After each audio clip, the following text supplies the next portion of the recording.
자, 여러 가지 생각들을 하고 오셨을 텐데요. 저 간단하게 이제 말씀드리면 올해부터 이제 CBT로 바뀌어가지고 제가 그 성적 발표하고 여러분 뭐 합격하신 분 뭐 또 안 되신 분들 성적표를 많이 봤는데 제일 문제는 사실 그건 작년부터 좀 어느 정도 예상이 돼 있었는데 저도 뭐 채점을 많이 해봤고 여러분들도 스스로 뭐 다같이 써보셨지만 이게 손으로 쓸 때는 잘 못 읽잖아요. 그러니까 저희 대면 수업할 때도 보면 제가 읽었을 때 이게 무슨 말인지 모르니까 학생한테 이거 뭐라고 썼냐고 물어보면 본인도 모른단 말이죠. 자기가 뭐라고 썼는지. 그러니까 기존에는 답이 맞으면 어느 정도 점수를 받을 수 있었어요. 그러니까 예전 같은 경우는 공부 방법이 그냥 민사법의 어려운 쟁점 같은 경우도 막 이제 반복 회독수를 올려가지고 결론을 외우면 이제 사례 같은 경우에 답을 맞출 수 있잖아요. 문제를 딱 보고 이제 이 판례구나 그래서 답을 맞추는데 그럼 이제 교수님들도 안에 내용들을 거의 안 읽으신단 말이죠. 그러니까 여러분들이 교수 입장에서도 뭐 남의 답안지를 꼼꼼히 읽을 필요가 없잖아요. 그러니까 뭐 좋은 내용도 아니고 한데 지겹기도 하고. 그래서 기존 같은 경우는 이제 답을 맞추면 어느 정도 그러니까 시험 보고 와서 학생들한테 물어보면 어느 정도 답을 맞췄다. 내가 뭔지 알아서. 그럼 그런 분들 대부분 합격을 하고 선택형도 한 100개 대 후반 뭐 109개, 8개 이 정도 나왔거든요. 그런 분들이 많이 붙었는데 올해는 특이하게 성적이 오히려 떨어졌고 그다음에 심지어 이제 자기가 답을 거의 다 맞췄다고 했는데도 성적이 그렇게 잘 안 올랐던 분들이 많았던 것 같아요. 그래서 또 그리고 심지어 선택형을 제가 그동안에는 뭐 110개 놓고 떨어진 분을 본 적은 없거든요. 얘기만 들어왔지. 근데 직접 제가 뭐 성적표 확인해가지고 한 분들 중에서 100개 대 후반이나 110개 심지어 110개를 막 넘고도 떨어진 분들이 생겼단 말이죠. 그럼 이제 선택형의 이제 합격에 대한 비중은 더 떨어지는 거고 사례 기록에 이제 중점이 더 높아질 것 같은데 그럼 이제 다른 과목도 그렇지만 민사법 같은 경우는 특히 이제 제일 어려운 게 뭐예요? 그러니까 비슷한 사실관계인데 이 판례에서는 된다고 하고 여기는 안 된다고 한단 말이죠. 근데 그걸 기존에는 여러분들이 그냥 무조건 외웠잖아요. 그래서 외워가지고도 어느 정도 이제 답을 맞추고 고득점을 할 수 있었는데 이제는 그런 시대가 지나지 않았나. 그게 이제 그러니까 여러분들이 어디서 어떻게 공부를 하든지가 중요한 게 이제 큰 변화가 생겼는데 이 CBT라는 게 저도 뭐 겪어보지 못했지만 작년에 이제 대면 수석하면서 느꼈던 게 이게 답안이 한눈에 들어온단 말이죠. 그러니까 올해 같은 경우에 답을 맞췄는데 합격하신 분들하고 안 되신 분들의 차이점을 보면 그러니까 거슬러서 제가 이제 그 학생들의 답안지나 뭐 그런 것들 생각해 보면 결국은 답을 맞췄어도 이게 이제 핀트가 어긋난 사람들이 있어요. 그러니까 다른 얘기를 하는데 답은 맞췄단 말이죠. 그러니까 예를 들어서 우리가 좀 유치한 비유지만 어제 뭐 이래서 뭐 LG하고 뭐 어디하고 야구를 했다. 그럼 누가 이겼냐 이렇게 물었는데 누가 이겼냐 이렇게 물어봤는데 1대 0이야. 이거 다른 얘기잖아요. 그러니까 1대 0이 답은 맞지만 A하고 B하고 야구를 해서 누가 이겼냐면 A팀이 이겼다 또는 뭐 A팀이 1대 0으로 이겼다. 이게 좋은 답안인데 그냥 뭐 1대 0이야 이러면 이제 누가 이겼는지 모르잖아요. 그러니까 그런 식으로 엉뚱한 얘기를 하면 자기는 맞았다고 생각하죠. 그럼 맞는 얘기잖아요. 1대 0이니까. 근데 그게 결과적으로 다른 얘기를 썼단 말이에요. 그러니까 그런 현상들이 지금 생긴 게 아닌가. 그래서 앞으로는 이제 이게 더 심화가 되겠죠. 어느 정도 선에서 이제 내년을 준비하시는 분들 중에 그게 또 적응이 돼가지고 눈치 있게 이제 대비를 하신 분들은 빨리빨리 대응을 할 거고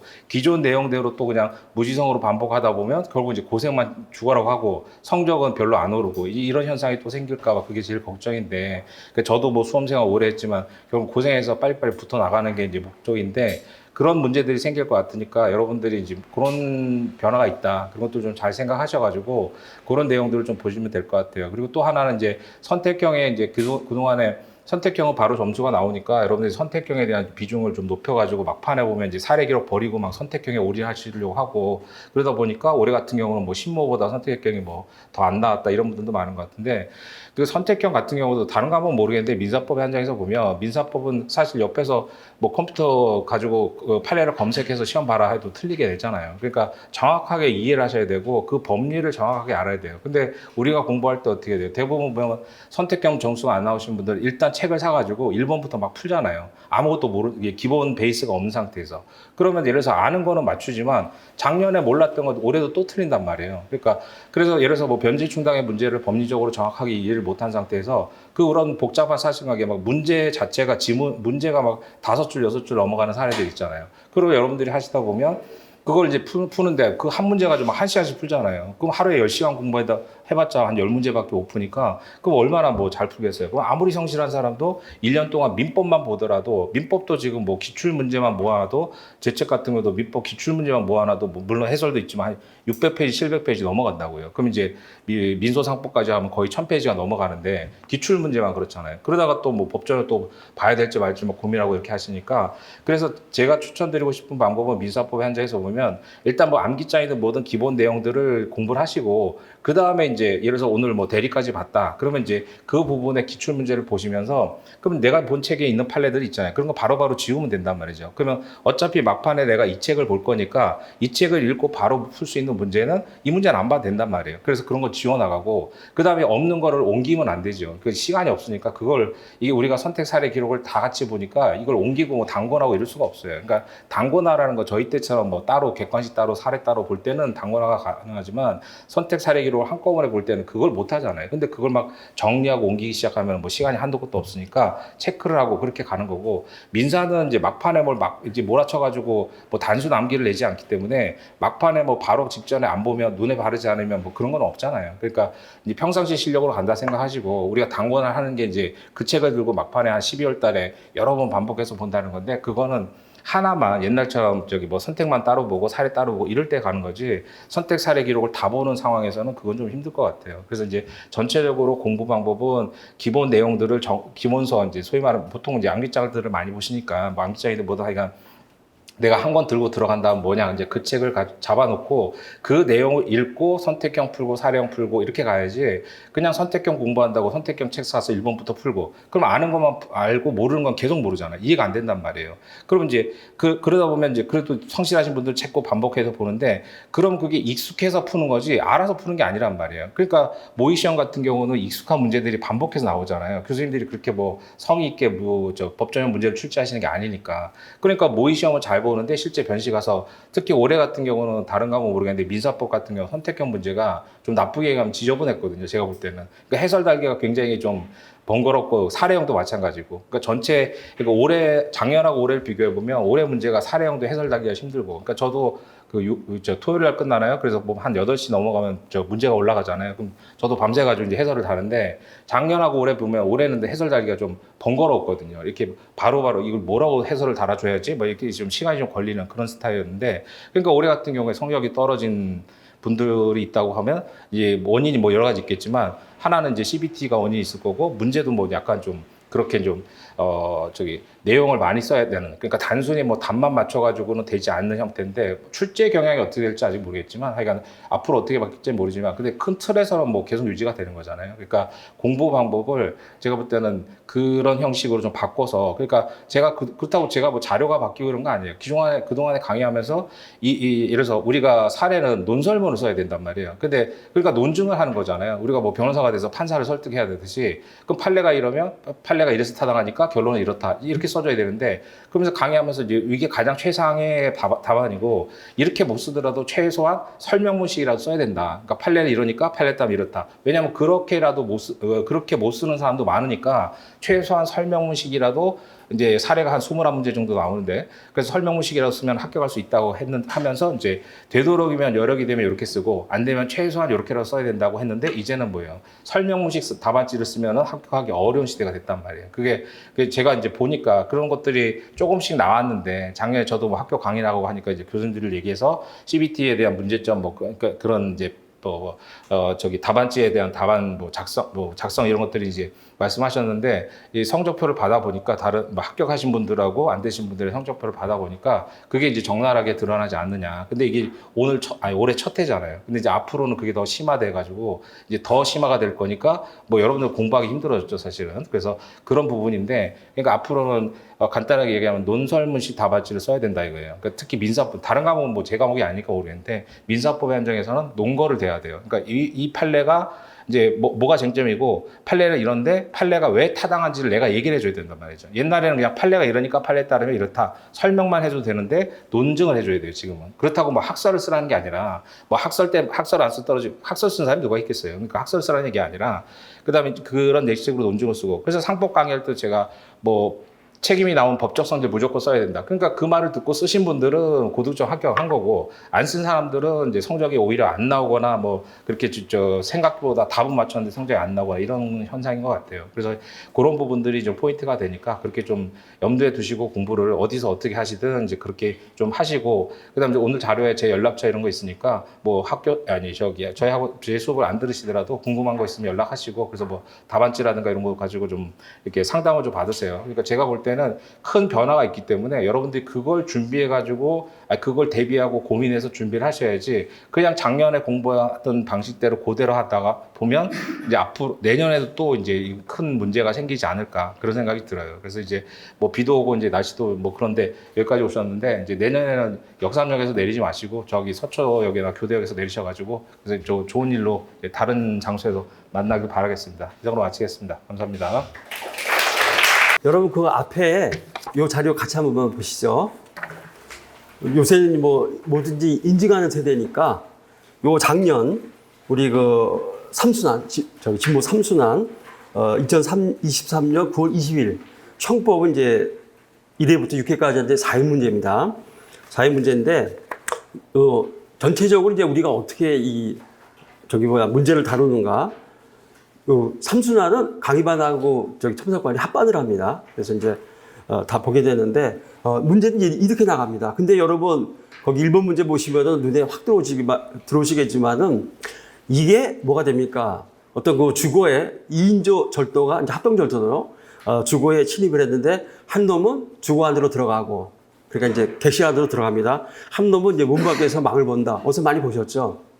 이번 13회 문제하고 똑같습니다. 갑과 병이 합동절도를 공모하고, 갑은 애인의 집에 들어가고 병은 애인의 집 문 밖에서 망을 보고, 자 똑같고, 그렇게 되면은 합동절도, 그 다음에 이제 폭처법 2조 2항의 이제 공동 주거 침입죄 성부가 문제가 됩니다. 자, 그 다음에 밑에 바로 신용카드 범죄가 나옵니다.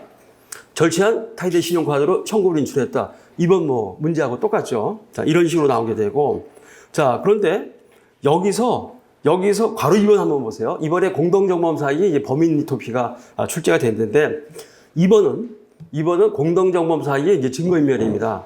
근데 우리가 법리적인 측면을 보면은 그 증거인멸죄라든가 범인 리토피죄는 사실 형법적으로는 법리가 똑같아요. 그러니까 이 법리는 이번에 출제가 됐던 공동정범 사이에 범인 리토피와 쟁점은 100% 일치합니다.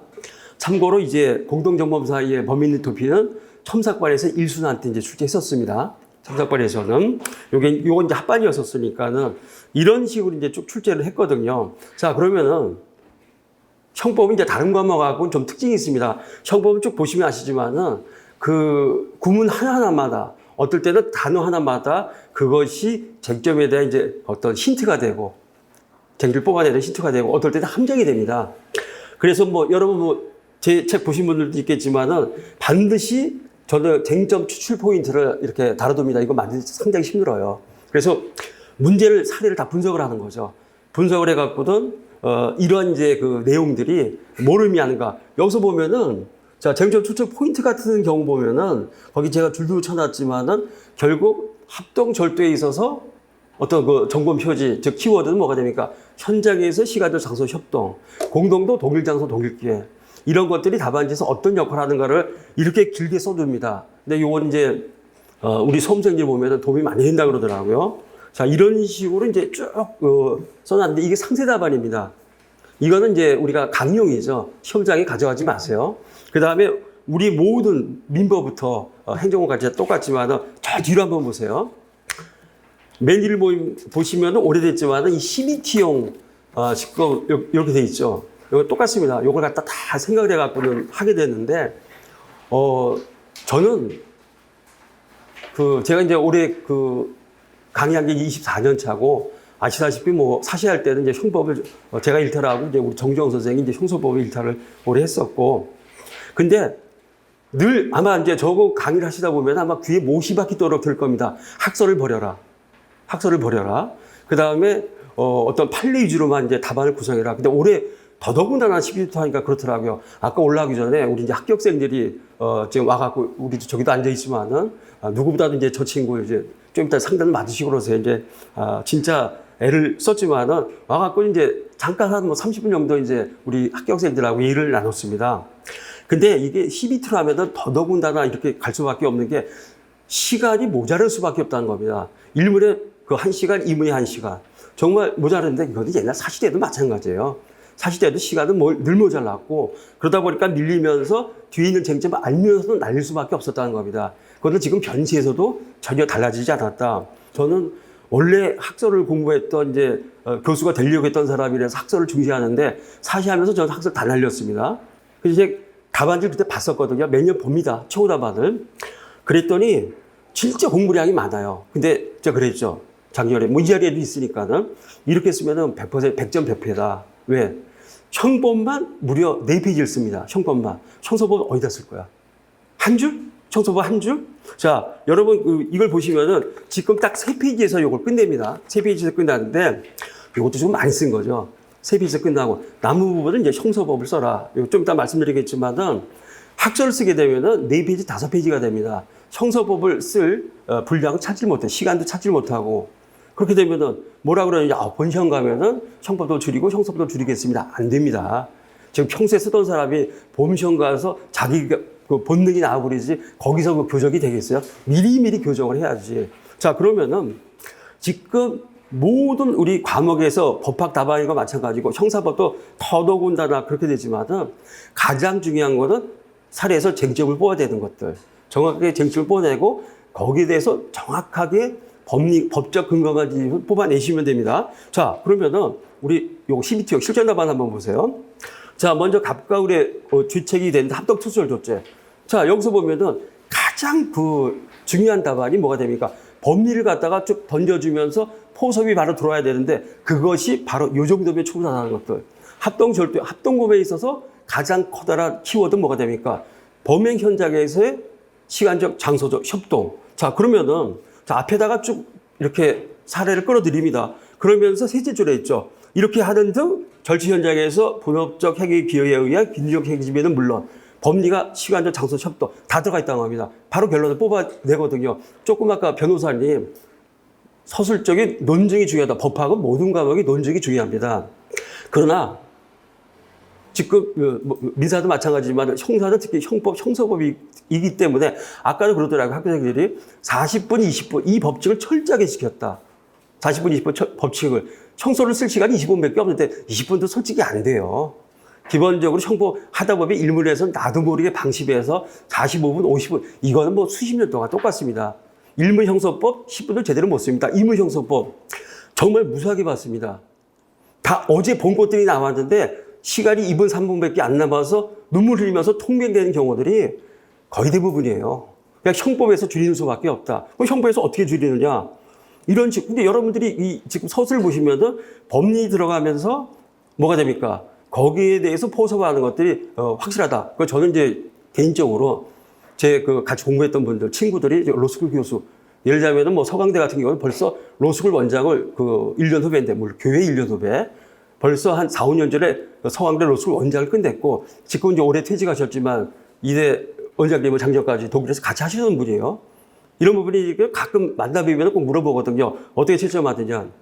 이런 식으로 쓰면 된다는 겁니다. 아까 우리 친구들도, 저 친구도 그 점수를 보냈어요. 일단 상담하는 친구. 그래서 점수를 보내갖고 본인이 인증을 했습니다. 청사 잘 나왔습니다. 제가 볼 때 좀 미흡해. 한 180 이상은 나왔어야 되는데, 180까지는 안 나왔는데. 자, 이런 거 한 번만 보시죠. 공동주거침입죄. 자, 1번.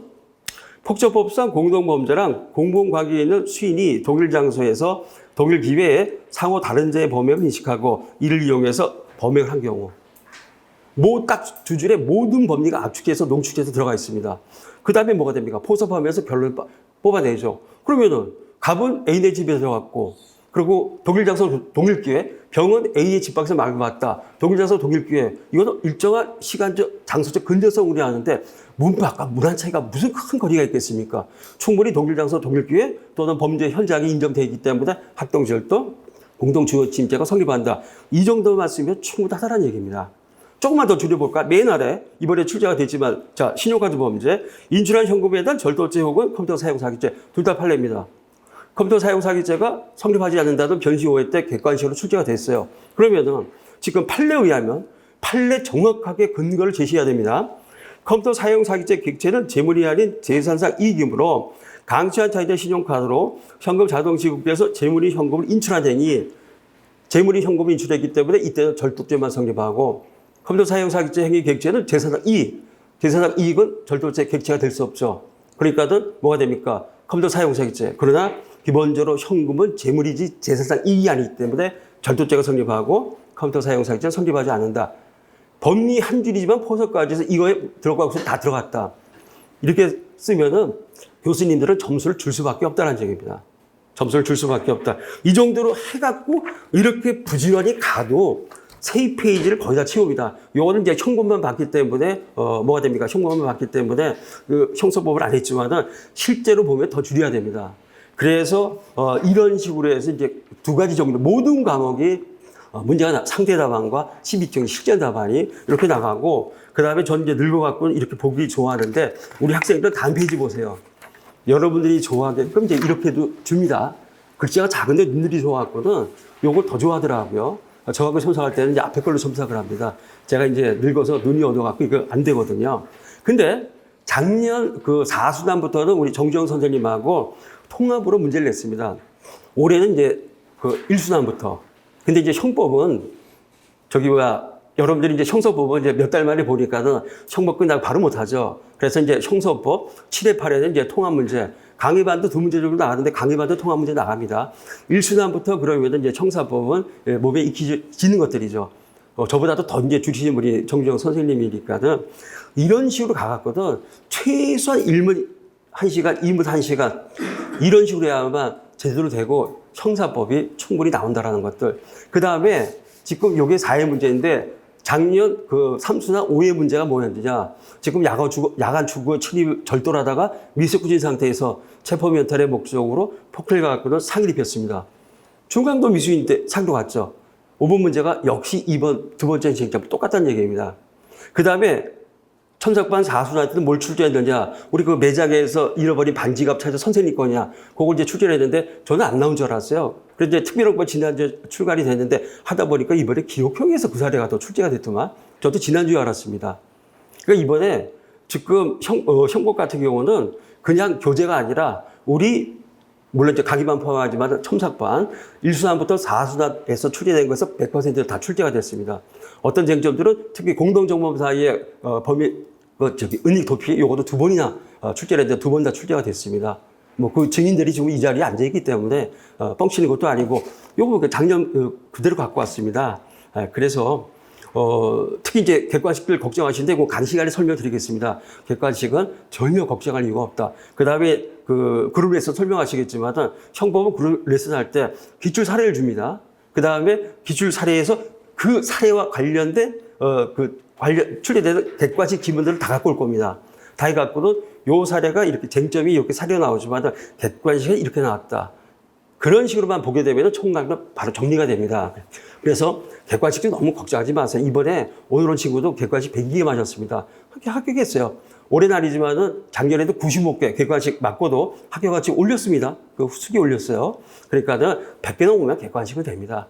사례에서 최대한 올리면서 객관식 잘 정리하셔갖고는 충분히 여러분들 형사법에서 선도하는 180점 이상에서 점수를 갖다가 3, 40점 끌어올릴 수 있는 그런 과목이 되니까는 요건 뭐 잘 한번 보시면서 모든 과목이 이렇게 나갑니다. 쟁점 추출 포인트 이제 형법이지만은 모든 과목이 이런 형태로 나가니까는 실전에서 한번 보시면서 잘 보시면 되겠습니다. 자, 마치겠습니다. 안녕하세요. 저는 다른 선생님들은 이것저것 준비해왔는데 저는 빈손으로 왔네요. 사실 이 학원에서 강의를 시작할 때도 뭐 우리 박홍수 과장님이라든지 선동주 교수님이 강의하자고 해서 했고 또 수업은 이재상 박사님이 어떻게 하라고 해서 했는데 사실 얘기를 들어보니까 상담하면서 첨삭하면서 짜증을 내는 사람은 저밖에 없다고 얘기하더라고요. 그래서 나름대로 나도 열심히 했는데 짜증을 낸다. 그런데 제가 왜 짜증을 내냐면은 이런 거예요. 나도 시간이 아깝고 이 학생도 시간이 아깝고 지금 공부를 해서 합격하려고 하는데 제가 이러이러한 점을 지적해주고 이건 보충해야 됩니다. 근데 다음에 똑같이 와요. 그럼 보면 짜증이 나는 거예요. 그래서 그러면 저는 자제하면서 얘기를 하고 있는데 옆에서 들어보면 짜증내는 목소리가 난다. 그래서 저는 여러분들의 이 아까운 시간들에, 그래서 잘하는 분들한테는 제가 또 칭찬 또 잘합니다. 아주 잘했다고. 왜냐하면 이렇게 하면 됩니다. 여러분들이 지금 시험이 지금 안 되거나 아니면 학교 재학 중에 오셨을 텐데 많이 불안하실 거예요. 그리고 내가 시험이 안 되고 또 점수 차이가 많이 나면 이걸 어떻게 해결할 것인가 고민이 많을 거예요. 근데 저는 얘기합니다. 여러분 주식 투자, 뭐 코인 투자, 뭐 노름을 한다 쳐도 사람이 잘 따다가 딸 때까지는 조금씩 따요. 10%씩 7번을 따면 배가 됩니다. 근데 어느 순간 한 번 크게 잃으면 한 방에 다시 따려고 해요. 그때부터 이제 악순환입니다. 계속 잃는 거죠. 여러분 시험에서 예로 들면은 논점이 이 과목에 10개가 있다라고 하면요. 여기 있는 선생님들이나 저는 이렇게 할 겁니다. 내가 10개를 다 알아요. 10개를 다 알지만 그 중에 6개나 7개는 잘 쓰고 3개나 4개는 대충 쓸 거예요. 이렇게 시간 안배를 할 겁니다. 그런데 그게 최선이라는 거죠. 근데 여러분들이 지금 시험을 보고 나면은 보통 2개에서 3개, 3개에서 4개는 어느 정도 잘 알아요. 근데 나머지는 잘 모른다 이거예요. 그러니까 이제 마음이 불안한 거죠. 빨리빨리 이걸 회복을 해야 되겠다라고 하는 거. 근데 여러분들의 명심하실 것은 여러분들이 도전을 하면 뭔가 바꾼다. 아까 책 얘기, 기존에 봤던 책이나 이런 얘기를 하거든요. 근데 바꾼다 라고 했을 때 저는 이렇게 얘기합니다. 여러분 도전하면 잠시는 기반을 잃을 겁니다. 지금까지 해온 게 있기 때문에요. 그러나 도전하지 않으면 여러분은 그대로 잃을 거고 그 다음에 모든 걸 잃을 수도 있다라고 하는 거죠. 제가 아마 공부할 때 시험을 이제 4번 치르고 5번 하신 분들에게 저한테 많이 물어봅니다. 자, 기출문제집 내가 지금까지 봐왔는데 이것만 계속 보면 되겠죠? 라고 하면 저는 이렇게 얘기해요. 지금까지 그걸 해와서 점수가 잘 나왔습니까? 항상 기출 50%, 그 다음에 미기출, 그리고 최신 판례 이렇게 구성이 되어 있는데 왜 미기출은 하지 않느냐 이거예요. 오지선다형에서 3개만 확실하게 아는 게 기출만 반복하는 거다. 저는 얘기를 합니다. 그래서 여러분들에게 바꾸고 제 수업은 다른 수업에 비해서 매우 빡셉니다. 매우 빡센데 저는 그래요. 같은 시간에 열심히 해서 빡세게 하고 나서 그리고 순환에 너무 빡세다 보니까 10개 중에서 내가 올릴 수 있는 게 별로 없어요. 근데 저는 얘기합니다. 한두 개만 올려라. 1순환에 2-3개 알았으면 서너 개 올리고 2순환에 4-5개로 하고 3순환에 5, 6, 4순환에 7, 8개 그렇게 해서 7, 8개까지 못 올렸어요. 6, 7개까지 올리고 나머지는 대충만 알아서 어쩔 수 없이 대충 썼어요. 자, 내가 1년간 최선을 다해서 단계별로 올렸습니다. 그런데 결과적으로 이 사람은 최선을 다해서 6, 7개나 7, 8개를 알고 서너 개는 어쩔 수 없이 대충 썼어요. 그 사람과 내가 10개를 완벽히 알고 전략적으로 6, 7개를 잘 쓰고 서너 개를 대충 쓴 사람과 무슨 차이가 있겠습니까? 결과적으로는 차이가 없다는 거예요. 10개를 다 완벽하게 할 수 없는 게 공부라는 거죠. 그러니까 여러분들은 최선을 다할 뿐입니다. 저는 여러분들에게 형사소송법을 가르치고 저는 처음부터 좀 기본기부터 깰 거예요. 그래서 좀 빡셉니다. 그리고 선택형도 저는 같은 시간 공부해서 목표가 형사법이면은 형사소송까지 합쳐서 최소 35개 이상은 맞춰야 된다. 그리고 사례는 모르는 논점이 없어야 된다. 기록도 우리가 무조건 쓸 수 있어야 된다. 저는 사실은 뭐 기록을 정상적으로 공부한 사람도 아니고 전문가도 아니고 실무가도 아닙니다. 그러나 여러분들에게 이 CBT를 통해서 할 수 있는, 그리고 내가 모르기 때문에 내 스스로가 최선을 다하는 것, 그리고 여러분들도 최선을 다해서 남들보다 좋은 점수를 얻는 것. 항상 여러분들 다 할 수는 없는 거예요. 지금 현재 단행법령이 20만 개 있습니다. 어떻게 20만 개를 다 할 수가 있습니까? 우리가 알면 또 바뀌는 거 아니겠습니까? 새로 나오는 판례, 새로 나오는 문제 유형, 새로 나오는 시험 상황에 대해서 최선을 다할 뿐입니다. 저는 여러분들에게 부끄럽지 않게 최선을 다하고 대신 저하고 수업을 하고 우리 시스템에 들어오면 아주 빡셀 것이다. 근데 이 빡셈을 도전하고 이겨내기만 하면 여러분들은 남들보다 스페셜리스트가 될 겁니다. 스페셜리스트가 될 것이고, 그리고 이제 도중에 혹시나 제 의도 아니게 제가 짜증 섞인 목소리를 저한테 듣는다라고 하시면은 좀 더 열심히 해야 되겠구나라고 생각하시면 되겠습니다. 그래서 여러분들 생활 하나에서 다른 분들 최선을 다해 주시고 저도 저에 맞춰서 최선을 다할 건데, 아무튼 제 수업을 선택하신다는 것은 힘든 길로 들어갈 거고 최선을 다할 거예요. 다 해야 되고 같은 시간에, 그런데 이렇게 생각을 해요. 같은 시간에 최선을 다하고 빡세게 공부하면 큰 결과가 나오는데 왜 그걸 안 하는지 모르겠어요. 좀 더 쉽게 대충 이런 정도로 하고 끝내고 쉽게 가자. 쉽게 가고 점수 안 나오고 내 인생을 왜 그렇게 허비하십니까? 그래서 여러분들이 죽었다 생각하고 가시면 나중에 가면 상당히 재미있는 상황이 될 겁니다. 여러분들은 대한민국 최고의 지성이고 우리나라 상위 1%입니다. 여러분들이 안 하면 누가 하겠습니까?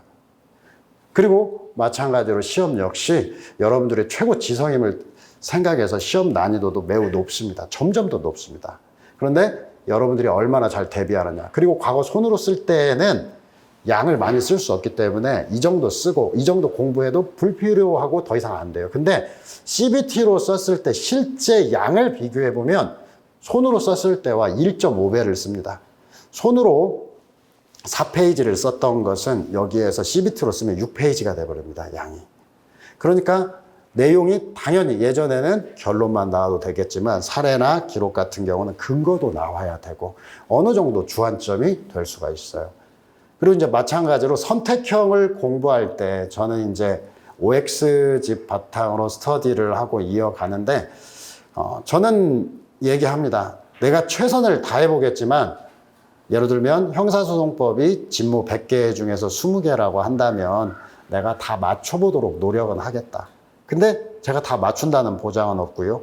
그리고 시험 나오면 항상 떨려요. 사례도 마찬가지고 뭣도 마찬가지고. 근데 올해는 이 정도 됐구나. 내가 시험 보는 사람들이 어렵지 않게 봤겠구나.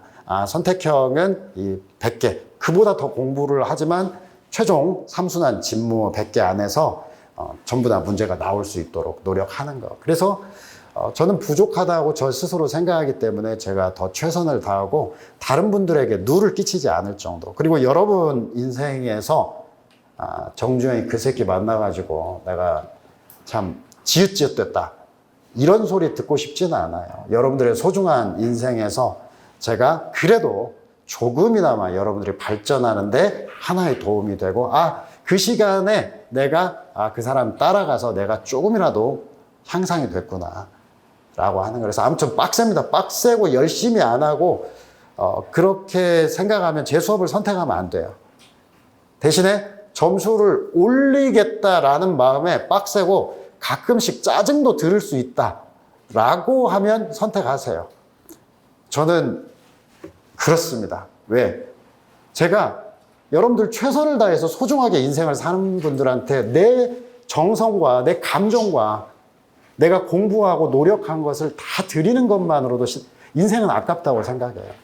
근데 여기서 뭐 준비도 안 해오고 뭐 하고 그 다음 될 대로 되라라고 하는 태도로 준비를 하면 제가 그분한테 긴 시간을 쓸 필요가 없잖아요. 어차피 긴 시간 써서 도움이 안 되잖아요, 서로 간에. 그래서 오히려 그러면 이 과목 말고 다른 과목을 좀 더 올리는 게 좋지 않겠나 이런 생각을 할 수밖에 없는 겁니다. 사실 여러분들이 1년 인생이 늦어지면은 많은 걸 남들보다 뒤처진다는 마음 이런 것들 때문에 힘이 없을 거예요. 근데 제가 저희 선배 형 하나를 얘기를 하자면은 서울대학교 수학과 나왔는데 천재 중에 천재였어요. 근데 CPA 예전에는 이제 1차 시험, 2차 시험 해서 딱 몇 명 뽑는 그런 시험이었잖아요. 근데 CPA 1차를 3개월 만에 합격을 했어요.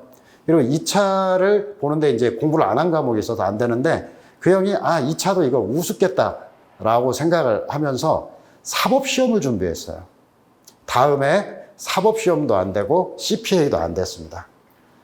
근데 그 형이 지금 무슨 공단 이사장 정도 됐거든요. 근데 저한테 한 얘기가 그거예요. 그 1년에 대해서 어떻게 생각하냐라고 하니까 자기가 처음에는 인생의 낭비였고 자기의 자만을 깨닫는 시기였다. 그리고 그 1년이 많이 후회됐다. 근데 시간이 지나고 나니까 자기가 그 1년 때문에 스페셜리스트가 됐다. 뭐냐면 CPA 활동을 하는데 법을 자기만큼 아는 사람이 아무도 없더라 이거예요. 그러면 공인회계사 하는데 이 법과 관련해서 많은 얘기가 나와야 되는데 어떤 방향으로 끌고 가야 될까? 나중에 변호사하고 함께 하더라도 그게 내 인생에 이렇게 도움이 될 줄은 몰랐다. 그러다 보니까 조직에서도 인정받고 조금 더 높은 자리로 뻗어나갔다는 거예요. 여러분들이 공부를 하다 보면 나중에 삼순환 정도 되면 이런 말씀 하시는 분들이 많아요. 내가 이것도 모르고 변호사가 됐다면 끔찍했을 것이다. 이 한림법학원 윌비스 전체 시스템은 여러분들이 시간에 맞게 문제 그냥 막 많이 풀고 이 정도 그냥 답 쓰고 이 정도에서 컷 넘어가는 그런 게 아니에요. 여기에 기본은 예를 들면 뭐 컷이 평균 뭐 55점이다. 그러면은 일단은 보통 제대로 쓴다면은 65점은 맞고 대신에 당일 컨디션이 안 좋았을 때 맞자. 근데 모든 사람이 그렇게 안 되는 거잖아요. 그건 뭐냐? 그만큼의 자기의 노력과 자기의 정성, 자기의 절실함이 부족한 거 아니겠느냐 이런 생각이 들어요. 그래서 뭐 여러분들에게 형사소송이라고 하는 것과 관련한 구체적 내용은 말씀드리지 않겠습니다만 저를 아시는 분도 있을 수 있고 모르시는 분이 대부분이라고 생각을 합니다만 최선을 다해서 준비를 하고 어떤 좋은 문제 그리고 여러분들 최소 시간을 들여서 하려고 하는 것 대신 빡세다. 빡세고 가끔 내가 열심히 안 하고 그러면은 부드럽게 얘기하지만 짜증 섞인 목소리도 나오는 사람이구나. 저도 이제 그걸 나중에 알았죠. 네. 아무튼 여러분들의 인생에서 여러분들이 다 성공하시고 그 인생에서 조금이라도 도움이 되는 사람이 되도록 노력하겠습니다. 감사합니다. 네, 반갑습니다. 날도 구주인데 방문해 주셔서 너무 감사하고요. 오늘 우리 합격한 우리 합격자들 또 오늘도 보고 뭐 연락도 계속 받고 있는데 제가 합격한 것처럼 기분도 너무 좋고 지금 붕 떠 있는 상태예요. 시험 발표가 나올 수 있는 4월 무렵부터 다른 교수님들은 평안하시다고 하는데 저는 이제 팀장이어서 그런지 마음가짐이 좀 달랐던 것 같아요. 그래서 계속 불안하고 떨고 이랬는데 저래가지고 뭔 팀장 하겠네 하지만은 마음이 그랬습니다. 그래서 오늘 또 여러분들 뵈니까 또 마음이 또 새 기분이 드네요. 또 새 학생들하고 새 제자들하고 또 한 해를 같이 갈 수 있다는 이제 기대 이런 것들 때문에 또 이제 흥이 오르기 시작하고 있습니다. 자, 이제 정준 교수님께서 여러분 이제 최고 지성 상위 1% 여러분들 근성을 자극하는 내용을 이제 전달해 주셨는데 우리 학원의 프로그램 중에도 보면 여러분 근성을 자극해야 될 프로그램이 있습니다. 자, 그게 이제 선택형 그룹 레슨과 이제 리마인드 특강이라는 두 가지인데요. 자, 우리 학원만이 갖고 있는 작품이죠. 자, 이제 특별 프로그램 1 그룹 레슨 설명해 보겠습니다. 그룹 레슨은 매일 이제 정규 강의가 종료되고 나서 1시간씩 범위 안에서 진행되는 특훈 과정이에요. 특별 훈련 과정. 여러분들은 이제 누구든지 똑같아요. 누구든지 이제 수험 준비에 돌입하게 되면 내가 많이 부족하구나. 물론 실력은 있죠. 로스쿨에서 좋은 거 배웠기 때문에 실력은 있지만 이제 시험과 관련해서는 내가 좀 준비가 필요하다. 이런 것들을 다 느끼게 돼 있어요. 근데 이제 그 다음이 문제죠. 이 부족함을 어떤 방법으로 메워야 되느냐, 어떤 방식으로 뭐로 메울까. 그래서 이것저것 이제 깔려 있는 강의들이나 교재들 이렇게 섭렵을 하시면서 여러분들이 이제 자신의 어떤 기준을 잡아보려고 하지만은 뭐 정형화된 강의들은 보면 듣고 나면 그게 그거예요. 결과적으로는 암기장 강의든 뭐 기본 강의, 뭐 어떤 핵지총 강의 어떤 걸 들어도 그 당시 이제 만족감은 있어도 돌아서고 나면은 별로 큰 차이 향상점 이런 걸 못 찾을 수도 있거든요. 그런 것들을 자극하고 그런 능력들을 영향들을 프로그램에서 일깨워 주는 것들이 레슨 과정입니다. 그래서 제가 명칭을 붙일 때도 강의라는 명칭을 쓰지 않았어요. 뭐 특강, 강의 이런 용어들을 쓰지 않고 이런 강의 형태로 진행하지 않기를 바라는 내용인데요. 주로 이제 촬영도 하지 않습니다. 촬영을 하는 경우는 아주 예외적인데 여러분들이 이제 뭐 팔모나 신모나 이런 모의고사 준비 때문에 이 레슨을 참여하기 힘든 이제 이런 경우들을 대비해서 우리 종합반생들이 이제 원하면 인강으로 예, 들을 수 있도록 촬영을 할 때는 있어요. 그런데 일반적으로는 비공개 강의입니다. 그래서 우리 종합반생들한테만 제공되는 특혜로서 이제 운영이 되고요. 그래서 일반 수강생들이나 단과생들이 접근하기 힘든 강의들, 힘든 과정이에요. 강의 아닙니다. 자, 그래서 이제 여러분은 이제 내가 이제 분석을 하다 보면 일순환부터 강의를 듣거나 교재를 이제 보다 보면 내가 좀 아직 강한 부분, 좀 잘했네, 준비가 잘 돼 있네 이런 부분도 있고, 아 이거는 듣도 보도 못했다. 혹은 이제 본 적은 있는데 이렇게까지 요구되는가? 예. 이 쓰임새는 어디에서 쓰임새가 이제 시작해서 어디서 끝나는가? 이런 것들을 이제 감지하기 힘든데 그런 이제 내용들을 이 특훈 과정들을 통해서 여러분들이 이제 알게 됩니다. 아, 내가 이제 이 부분에 대해서 집중해야 되는구나. 왜냐하면 이 과정들은 일반 강의처럼 그냥 A to Z를 쭉 이렇게 보여드리는 이런 강의가 아니고 여러분들이 시험에 편안하게 하려면 A to Z를 그냥 하셔야 됩니다. 하시는 건 여러분 몫이고 이렇게 이제 전달해드리는 단순한 과정들이 아니라 같이 하는 과정이에요. 그래서 여러분들은 이제 가장 실용적인 지식체계, 그래서 시험에서 요것만 써도 합격할 수 있다. 이런 것들, 가장 이제 실용적인 지식체계로 꾸며진 이제 아주 단축화된 이런 이제 요소들을 편안하게 진행하는 과정들이거든요. 그래서 이제 기본적으로는 매일 당일날 진행합니다. 그래서 이제 각 순환마다 이 순환은 이제 판례 강의가 오전 오후 더블로 진행되기 때문에 짧은 구간이기 때문에 레슨을 진행하기 힘들고요. 그래서 그 이 순환을 뺀 나머지 순환 전체가 이제 레슨이 진행되는데 기본적으로는 당일 레슨입니다. 그래서 매일 1시간씩 해서 첨삭반 분들은 이미 점심을 식사하시고 시험 치신단 말이에요.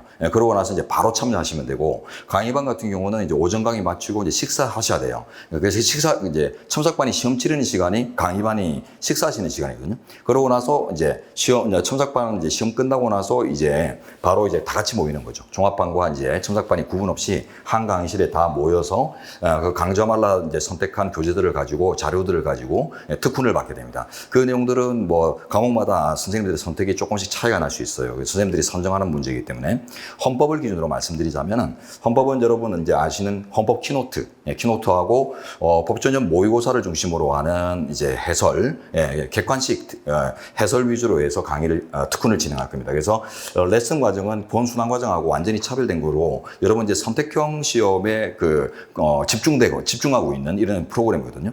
여러분들이 이제 선택형 공부를 개인적으로 하기는 힘들어요. 여러분 이제 본 순환 과정들이 보면 어느 학원이든 사례형 중심으로 사례 대비 중심으로 이제 흘러가다 보면 대부분이 다 이제 쓰고 이런 데 이제 집중하다 보니까 그 쓰는 데 필요한 정보를 넘는 객관식에서 요구하는 세세한 정보들 이런 것들은 여러분들이 개인 노력으로 이제 해소하셔야 되는데 그게 뭐 암기장 형태든 뭐 핵지총 강의 형태든 뭐 어떤 걸 보더라도 보면은 그걸 만족스럽게 메워주기 힘들어요. 그게 체계를 같이 이렇게 이어가지 못하기 때문입니다. 어떤 정보만 입수를 하지 그런 정보들을 분석하기 위해서 필요한 어떤 체계들 이런 이제 밑바탕 지식들이 같이 이렇게 전수가 되고 이어져야 되는데 그걸 이제 책이 제대로 다 전달을 못 해주죠. 그래도 또 핵지종 강의나 이런 특정한 강의는 강의의 이제 컨셉들이기 때문에 그 컨셉을 넘어서 여러분들이 뭐 전방위로 쓸 수 있는 어떤 이론 체계나 선택형을 위한 이론 체계, 연결고리 이런 것들을 세세하게 전달하기 힘들어요.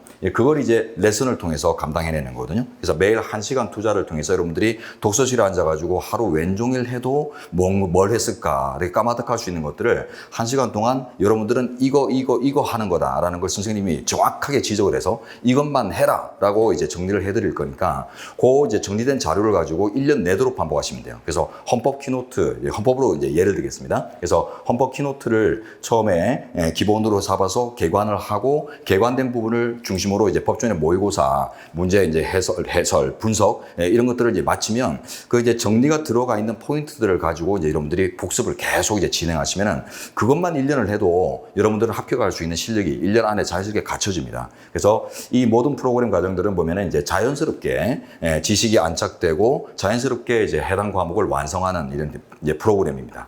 자, 그래서 여러분들은 특별한 노력이나 여러분들의 이제 그 공력을 들일 필요가 없어요. 그냥 1시간 매일 이제 그 자리에 앉고 시간만 지켜주시면 계속 그 이제 지식들이 보면 어느 순간에는 한 범주 속에서 놀거든요. 실용적인 지식의 총량이라는 게 많지 않습니다. 그래서 헌법학이라는 학문의 과목은 그 영역이 보면은 바다죠. 태평양이에요. 예, 교수님들이 연구하는 분야 이런 것들은 모아놓으면 태평양이겠지만은 시험에서 요구하는 실용적인 지식량은 한정되어 있어요. 그래서 처음 시작할 때는 중심에서 시작하다 보면은 언제 끝으로 갈까, 언제 외연을 우리가 맞이할까 이렇게 고민될 수 있겠지만은 어느 순간에 외연의 끝을 바운더리를 이제 여러분들이 경험하게 됩니다. 예, 그래서 그게 멀지 않고 한 3순환 정도에 이제 들어가면 아 이게 다구나. 예, 이 변호사심이 요구하는 정체다. 이런 것들을 이제 깨닫게 되고, 그러면은 이제 여러분들이 그때부터 이미 학습한 것들 반복만 하시면 돼요. 예. 그래서 이제 단련 과정들을 끝내고 이제 유지만 하면 사순환을 통해서 이제 유지하는 과정까지 거치고 나면은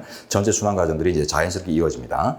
자, 이 레슨 과정은 무조건 선택형에 집중하는 과정이고, 특히 요번에 이제 CBT 체제로 바뀐 시험 환경에서 조금 이제 조정도 이제 구조 조정도 좀 했습니다. 구조 개편도 좀 했는데 일단 완전한 이제 선택형 위주로 이제 중심을 이루어서 이제 진행을 할 테고, 그리고 이제 4순환이 끝나게 되면은 이제 리마인드 특강에서 저희는 총 따지고 보면 5순환에 해당해요. 그래서 이제 리마인드 특강이라고 하는 마지막 이제 절차가 남았는데, 요 과정에서도 이제 그 각 과목별 선생님들이 선택한 최종 정리 자료 이런 걸 가지고 시험장에 가서 이제 누수 없는 점수를 획득할 수 있는 이제 기회를 만들어낼 텐데요. 여러분은 이제 순환 과정들이 하고마다 다 끝나고 나면 여러분들이 그때 기복이 생기는 경우들이 있어요. 1년 내 열심히 잘해놓고 8개월 열심히 해놓고는 마지막에 이제 한 달 정도 이렇게 이제 개인 정리할 수 있는 시간이 주어졌을 때, 뭔가 혼란스럽고, 이걸로 되겠느냐부터 오만 이제 그 고민들이 막 쏟아지거든요. 그때 선생님들이 같이 해주는 겁니다.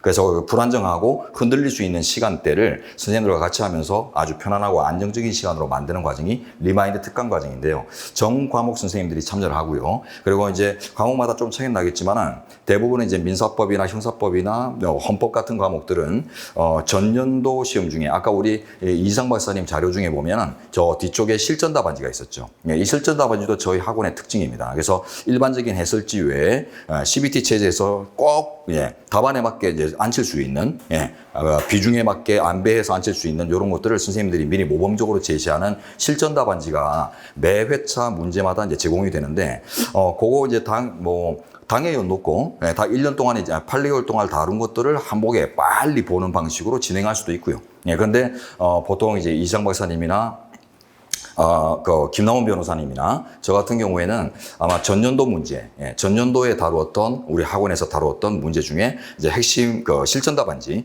요걸 이제 배부를 자료로 삼아 가지고 핵심 쟁점들 위주로 뭐 케이스를 풀고 이제 이런 것들이 아니라 시험에서 이제 다뤄질 수 있는 쟁점들만 빨리 검토를 하면서 시험장에 갈 준비를 이제 다지는. 그래서 이제 뭐 1년 과정을 등록했지만 2년 과정에 이제 전수를 받는 것과 같은 이런 효과들을 이제 마지막으로 내는데, 그게 가능합니다. 1년 동안 여러분들이 하순환 과정을 거치면서 또 레슨을 통해서 여러분들이 보강이 필요한 부분들을 다 보강해 놓은 완성 상태이기 때문에 여러분 6개월이면 헌법을 기준으로 하면 6개월 공부하게 되는 건데, 어쨌든 전체 과정 8개월 동안 여러분들은 다 완성이 돼요. 어느 정도. 자, 그리고 완성된 상태이기 때문에 뭘 봐도 됩니다. 그러다 보니까 전년도에 이제 풀었던 문제의 어떤 실전 답안지 이런 것들을 답안의 서술 내용만 보면서도 이 쟁점 중요했지. 그래, 이거 자주 다뤄지는 거야. 이거는 좀 생소한데 브리타 대비해서 한번 좀 갖고 가볼까? 이런 식으로 해서 여러분들이 그 충만감을 이렇게 이제 불러일으키고, 그러고 시험장 가면은 여러분들이 그 실력 발휘하는데 큰 무리가 없을 거라 생각합니다. 좋은 얘기들은 선생님들이 많이 해주셨어요. 그래서 CBT 체제에서는 수기식과 다르게 수기식 시험이라면 그 합격점을 받을 수 있는 이런 이제 답안인데도 CBT 체제에서는 이상하게 몇 점 차이로 이제 몇 점씩 누락돼 가지고는 그 합격점을 아슬아슬하게 못 넘을 수 있는 위험들이 생기는데, 자, 그게 이제 아까 말씀드렸듯이 답안의 전체를 한눈에 볼 수 있는 이런 깔끔하게 정돈된 채로 볼 수 있는 이런 CBT가 결국 우리가 이제 작성하고 할 때는 편하고 좋죠. 근데 그게 채점자한테는 불리하게 작용할 수 있는 가능성도 있다는 거죠. 그러다 보니 선생님들이 좋은 말씀해 주셨지만은 전체 맥락은 그거 같습니다. 전체 맥락, 선생님들의 말씀의 맥락은 답안의 맥락을 얘기하신 것 같아요. 그래서 답안을 작성할 때 이제 A, B, C, D로 E라는 결론을 내는데 A, B, C, D, E를 쓰지 않고 B, C, D만 쓰거나 B, C만 쓰거나 이런 것들이 결국은 이제 시험장 갔다 오면 대부분 다 다 맞췄더라. 나도 다 찍었더라. 그래서 기대하지만은 어떤 친구는 붙고 어떤 친구는 똑같이 이제 생점을 다 누락없이 썼다고 하는데 떨어질 수도 있거든요. 이런 것들이 그 맥락을 잘 갖추어서 이제 이루어냈는가, 답안을 읽어냈는가 이런 차이가 될 텐데 그 맥락을 그러면 어떻게 갖추느냐, 열심히 하는 걸로 되느냐? 아닙니다. 뭔가 어떤 공력이 또 필요한데 그 공력을 이제 우리 본순환 과정에서 올해 이제 이행하도록 다시 우리가 재설계를 좀 했어요. 그래서 이번 시험을 이제 경험하면서 이제 비로소 알게 된 똑같은 이제 공부량과 실력이지만 이렇게 이제 아쉬운 점수 차이로 떨어질 수 있는 이런 이제 가능성도 있다는 걸 이제 보고 난 다음에 저희가 이제 재구성을 한 부분이 1순환부터 4순환까지 이르는 이제 전체 순환, 본순환 과정에서는 CBT 체제에서 여러분들이 최대한 고득점을 확보할 수 있고 또 답안을 풍부하게 보이게 만들 수 있는 이런 이제 어떤 그 흐름을 이렇게 유지할 수 있는 연결고리를 만들어낼 수 있는 이런 부분들에 대해서 집중적으로 이제 전수가 가능하도록 지금 이제 본순환 과정들을 이제 개편을 했거든요. 그래서 본순환 과정도 이제 교재 내용 위주로 해서 전달하는 단순히 그런 게 아니라 이 파트에서 이제 이런 것들을 잘 이제 고려해서 섞어서 앉혀야 제대로 된 점수를 받을 수 있다라는 걸 제대로 이제 지적해 드리면서 더 적극적으로 강의하는 이런 형태로 지금 이제 구상을 하고 설계가 이루어졌습니다. 그래서 마무리를 하자면은 본순환 과정은 CBT 체제에서 여러분들이 풍부한 답안 수술로 최고 득점을 받을 수 있는 이런 가능성들을 보다 적극적으로 이제 접근해서 케어하도록 하고요. 그 다음에 이제 객관식 공부는 여러분들이 따로 하실 게 아니라 레슨 과정을 통해서 매일 이제 1시간 투자를 통해서 여러분들이 자연스럽게 완성할 수 있도록 설계를 해서 진행하도록 하겠습니다. 참고로 이제 대부분 과목들이 레슨을 당일 진행을 할 겁니다. 근데 우리 민사법은 김남훈 변호사님께서 이제 민법, 민소법, 상법까지 바로 이어서 진행하시다 보니까 또 매일 또 강의하고 대면 첨삭까지 하시죠. 그러다 보니 이게 자칫 이제 그 레슨을 이렇게 중간에 끼워 넣었다가는 자칫하면은 이게 막 누적돼 가지고 첨삭이 누적되고 해가지고 좀 문제가 생길 수가 있어요. 그래서 민사법 김남훈 변호사님만큼은 이제 따로 합니다. 그래서 당일 레슨이 아니라 과정이 끝나고 나서 민사 과정이 끝나고 나서 별도로 주말을 이용해서 한 2, 3회 정도 이렇게 편성을 해서 레슨을 이렇게 주말을 좀 남는 시간을 이용해서 레슨을 모아서 진행하시니까 그거 좀 참고하시기 바라고요. 그 외에는 당일 레슨을 기본으로 합니다. 자, 지금까지 들어주셔서 감사하고요. 다음 절차로 이제 넘기도록 하겠습니다. 네.